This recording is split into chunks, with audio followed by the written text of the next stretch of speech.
Уявіть, у 18 років ви випадково припускаєтеся помилки, готуючи піцу для друзів, і ця помилка перетворюється на винахід, який дає мільярди доларів. Ви отримуєте патент, захищаєте свою ідею всіма можливими способами, а потім найбільша піцерія світу краде вашу ідею, заробляє статки, і ви програєте в суді.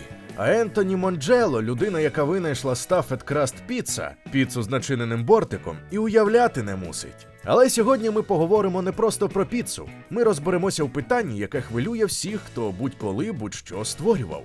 Чи можна володіти кулінарною ідеєю? Чому KFC досі тримає свій рецепт у секреті, а Макдональдс втратив права на соус Big Mac? Ставте вподобайку, беріть щось смачне, адже ми розпочинаємо чергове відео на каналі «Історія на тарілці». Вітаємо! Ви на каналі «Історія на тарілці», де ми говоримо про їжу, історію, культуру та їх взаємозв'язок. Попереджаємо! Нас не можна дивитися на порожній шлунок. А тепер до чергової історії.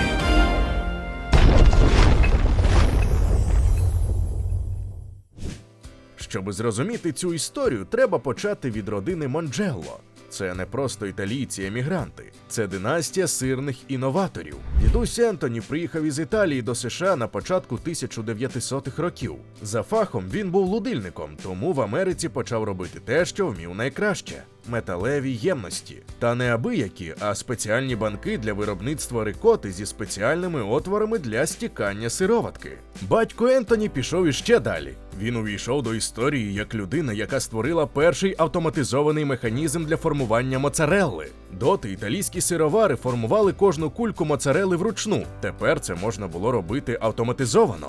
Отже, Ентоні від дитинства був оточений сиром і сирними інноваціями. Тож не дивина, що у свої 18 років він уже був готовий зробити власний внесок до сімейної справи. 1985 рік. Мама друга Ентоні просить його приготувати піцу. Звичайна справа для італійського хлопця. Він приносить додому сир із роботи, зупиняється в пекарні і купує кульки тіста. І тут відбувається те, що змінить індустрію піци назавжди. Ентоні дивиться на кульки тіста і думає, які ж вони маленькі.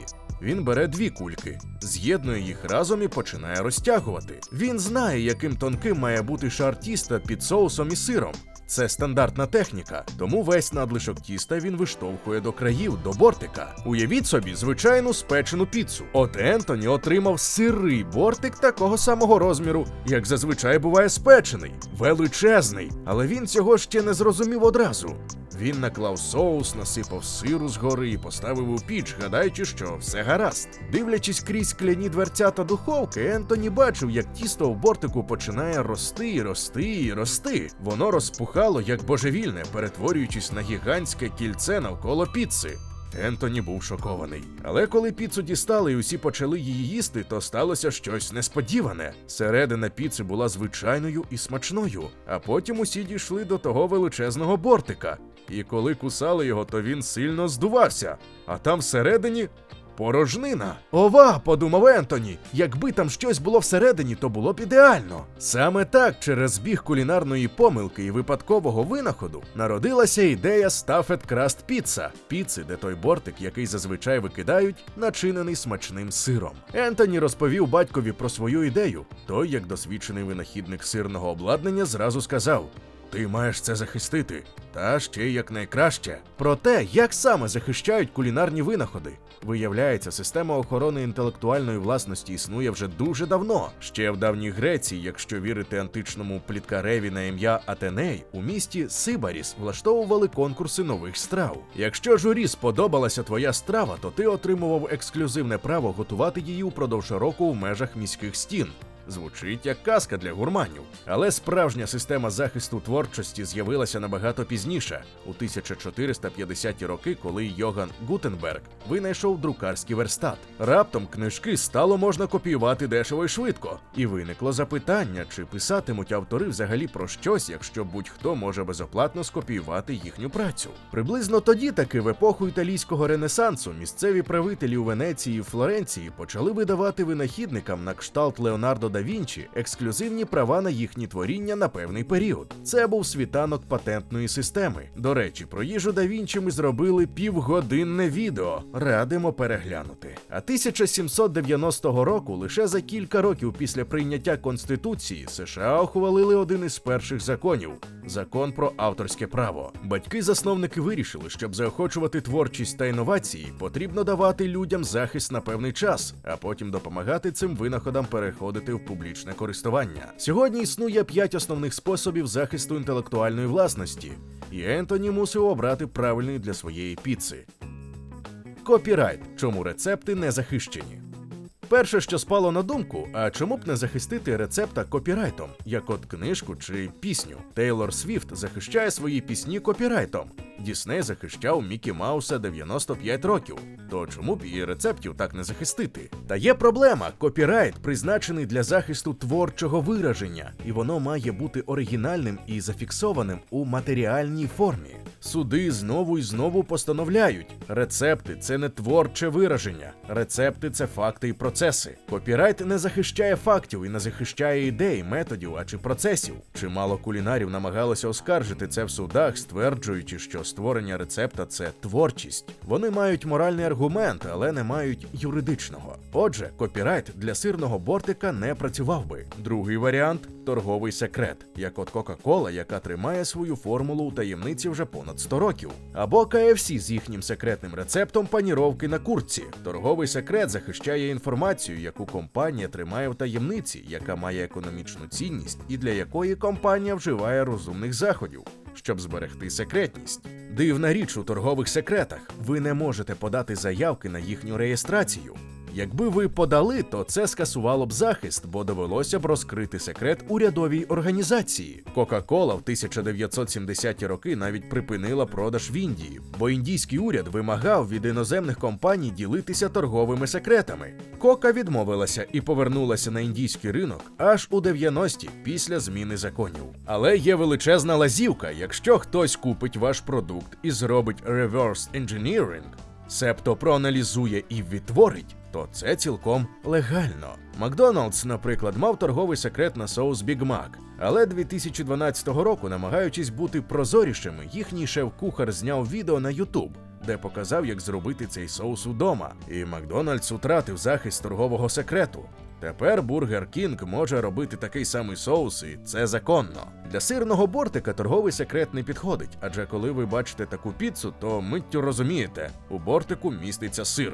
Секрету немає. Торгова марка, коли форма стає власністю. Третій варіант – це торгова марка як трейд-дрес, тобто торговий вигляд. Торгова марка захищає назву продукту, як, скажімо, Campbell's Soup або Coca-Cola. А трейд-дрес – унікальний зовнішній вигляд. Наприклад, форму пляшки Coca-Cola з її характерними вигинами, чи трикутну форму шоколадки Toblerone, а чи золоті кульки Ferrero Rocher у фользі. Питання трейд-дрес звучить так. Коли ви бачите продукт, то думаєте: «О, це просто шоколадна кулька». Чи ви думаєте, це Ferrero Rocher? Якщо друге, то ви асоціюєте форму з виробником. Отже, її можна захистити. Захист торгової марки існує для того, щоб інша компанія не могла випустити схожого продукту, який може не мати такої самої якості, зате використовувати вашу репутацію. Суди мають правило: якщо 15% споживачів можуть переплутати два продукти, то це вже порушення торгової марки. В Європі і Україні теж є такі приклади. Червоно-біла етикетка Кока-Коли, фіолетовий кольор шоколаду Мілка, чи навіть червоно-жовта комбінація кольорів Lipton Yellow Label. Але перед Ентоні постала фундаментальна проблема. Щоб отримати трейд-дрес, продукт має набути вторинного значення, тобто стати таким знаменитим, що люди миттю асоціюватимуть його саме з вашою компанією. А сирного бортика 1987 року ще навіть не існувало як явища. Ніхто не асоціював би піци з начиненим бортиком із Ентоні Монджелло. Продукт має спочатку стати відомим, і лише потім можна отримати захист. Четвертий варіант – це дизайн-патент. Він захищає саме вигляд виробу, а не те, як той працює чи як смакує. Найпростіший приклад – це різноманітні форми макаронів. Так, більшість традиційних форм – фарфали, метелики, конкільє, ракушки, фузіллі, спіральки – вже давно перебувають у публічному доступі. Та якщо ви створите абсолютно нову, оригінальну форму макаронів, то зможете захистити саме цей вигляд дизайн-патентом на 15 років. У Європі схожим чином захищені форми шоколадних цукерок, печива, навіть форма яєць Kinder Surprise. Ключовий момент дизайн-патенту – він захищає те, який вигляд має продукт, а не те, як він працює. І тут знову проблема для Ентоні. Stuffed Crust Pizza має свій власний вигляд саме тому, що там усередині сир. Великий пухкий бортик – це не дизайнерське рішення задля краси. Це пряма функція. Всередині начинка, тому він і великий. Хвилинка уваги для тих, хто ще не підписаний на наш телеграм-канал. У нас там не тільки анонси нових відео, а ще й безліч цікавих історій і фактів, які ми не публікуємо на Ютубі. Посилання у описі і прямо зараз на екрані. Патент на винахід. Остання надія. Залишився останній варіант – патент на винахід. Це найсильніший тип захисту для винаходів, але критерії жорсткі. Має бути корисним, має бути новим, має бути неочевидним. Якщо ви проходите всі 3 тести, то вітаємо, ви отримуєте монополію на 20 років. Але це не так легко. Ось, наприклад, компанія Smuckers намагалася запатентувати сандвіч із арахісовим маслом і джемом без коринок, який назвала Uncrustables. Вони стверджували, наш метод інноваційний. Ми кладемо арахісове масло, потім джем посередині, далі обрізаємо скоринку і запечатуємо краї. Так джем не витікає і не розмочує хліба. Патентне відомство покопалося в архівах і знайшло старі статті, де писали, якщо не хочете, щоб джем витікав, то кладіть спочатку арахісове масло. Smuckers отримали відмову. Не нове і не очевидне. Ентоні вирішив спробувати саме патент на винахід. На тоді він працював на будівництві на Мангеттені, керував великим проєктом, але думав тільки про піцу. Спочатку він перевірив корисність. Ходив будівельним майданчиком після обіду, дивився на викинуті коробки передусім від піци. І що він бачив? У кожній коробці від 4 до 6 недоїдених бортиків. Люди їх викидають. Ага, подумав Ентоні, якщо начинити бортик, то люди його з'їдять. Ось вам корисність. Потім він провів дослідження. Чи робив хтось це раніше? Наскільки він міг з'ясувати? Ні. Отже, це нове і неочевидне рішення. Він подав заявку і 3 роки боровся з патентним відомством. Експерти відомства не могли зрозуміти концепції. Ентоні довелося послати свого адвоката особисто до патентного відомства у Вашингтон, щоб той сів віч-навіч із експертом і пояснив.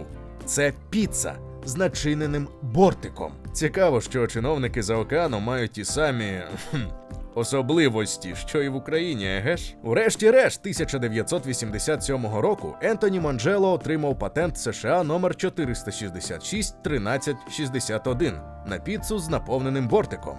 Але він вирішив убезпечитися, подав заяву на торгову марку для назви. Хотів назвати просто Stuffed Crust Pizza. Проте патентне відомство сказало, занадто описово не можна зареєструвати. Тоді він змінив на Stuffed the Crust із апострофом і дефісом і отримав торгову марку. Озброївшись патентом і торговою маркою, Ентоні почав дзвонити у великі мережі. Domino's, Little Caesars, Pizza Hut. Лише Pizza Hut виявила інтерес. Вони попросили надіслати документи. Ентоні надіслав патент, торгову марку, процес виготовлення. Все.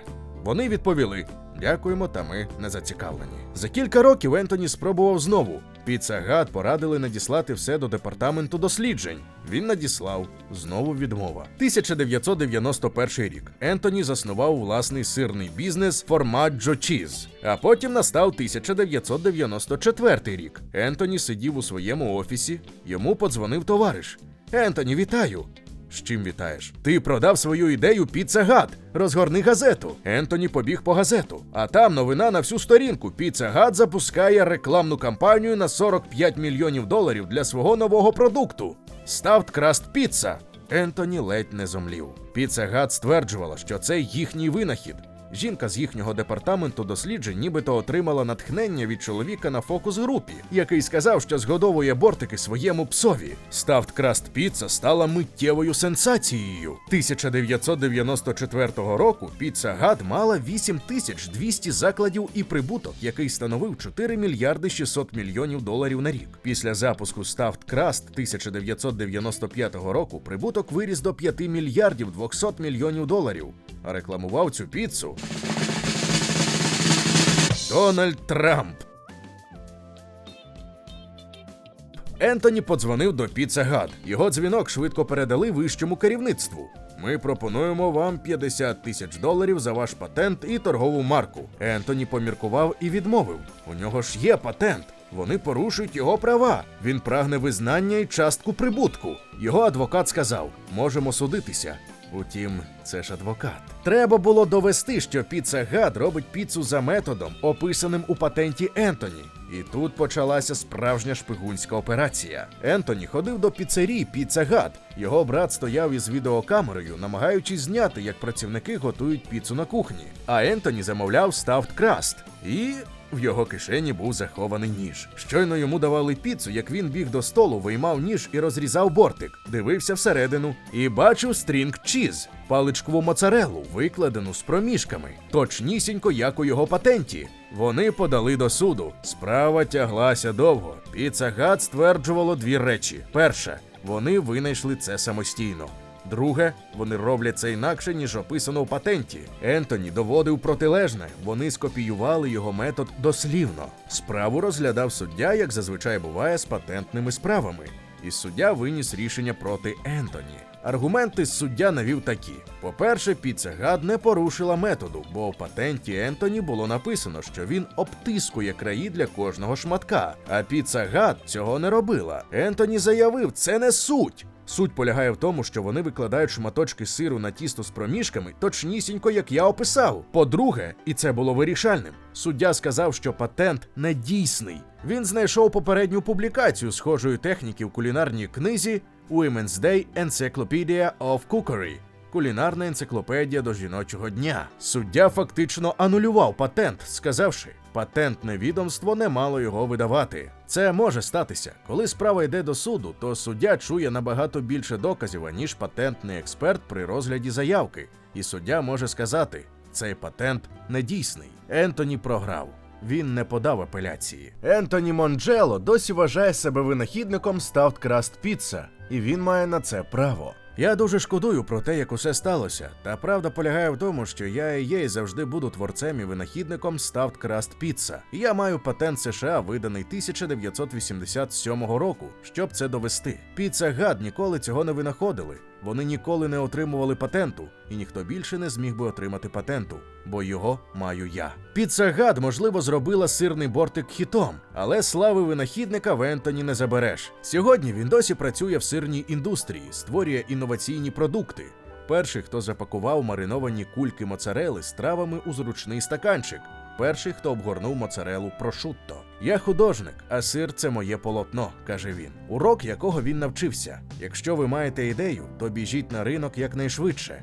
Будьте першими, створюйте репутацію. Система інтелектуальної власності має величезну проблему. Вона захищає багатіїв, а не винахідників. Томас Едісон, який отримав понад 1000 патентів, цинічно казав: патент – це просто причина для судового позову. І це правда, патент нічого не дає, якщо ви не маєте грошей, щоб скористатися періодом ексклюзивності і найняти адвокатів для захисту в суді. Рідко хто бачить, щоб маленька людина перемогла. Утім, це не применшує досягнення Ентоні Монджело. Він першим побачив можливість, він першим оформив це як продукт, він першим отримав патент. Pizza Hut зробила це масовим. Але ідея його. І сьогодні, коли ви замовляєте піцу з начиненим бортиком, хай би де ви не були, пам'ятайте про 18-річного хлопця, який випадково взяв забагато тіста і змінив піцу назавжди. Якщо вам сподобалося це відео, то підтримайте нас уподобайкою. На сьогодні це все. Побачимося за тиждень.